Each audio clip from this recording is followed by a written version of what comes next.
What does indexability mean? Indexability refers to both the clear structure of your site and to the technical conditions which need to be fulfilled in order to make your site easy to be crawled by search bots. Let's start with the structure. Take care of a clear tree-like site structure. Your users will be happy to navigate quickly and find the information they need in a reasonable amount of time. Therefore, add a user sitemap to your website which shows the structure on the one hand and contains links to the single pages on the other. Then it is highly recommended to add an XML sitemap to your website. The XML sitemap is more technical and not meant for the user but for the search bots.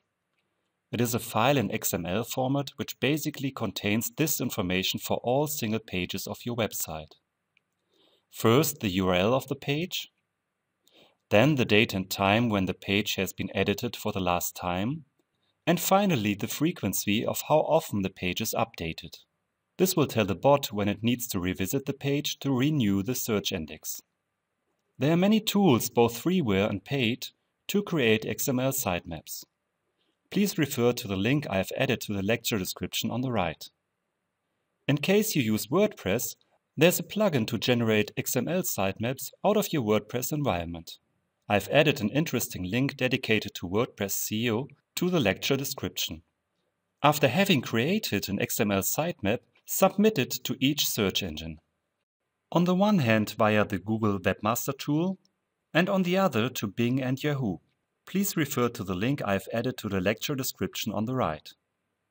It's recommended too to implement a so-called breadcrumb navigation to your site.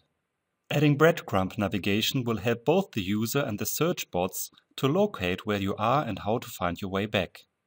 You might know this from many sites. On top of the content you see this kind of navigation. The subsection page is where we are now. And we might navigate back to one level higher, or even to the top level. Referring to our sample website, it might look like this. The section Recipes is located underneath the home page, and we are currently one level deeper on the page with the cheesecake recipe. Clicking on this entry one level above, we will navigate to the corresponding page.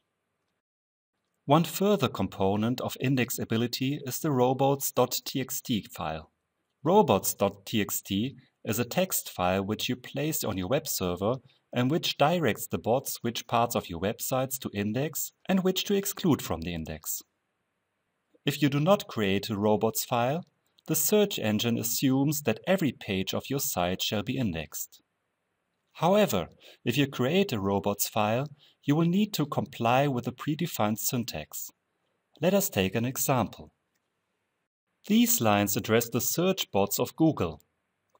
By using the identifier disallow, it says that the Google bot shall not index the content of folder 1, except the file myfile.html, which is stored in the same folder, folder 1. Thus, it is quite easy to exclude whole sections of your website from the search index. If you like to dive more into detail, please find links to a tutorial and the Google Help page on the robots file on the right in the lecture description.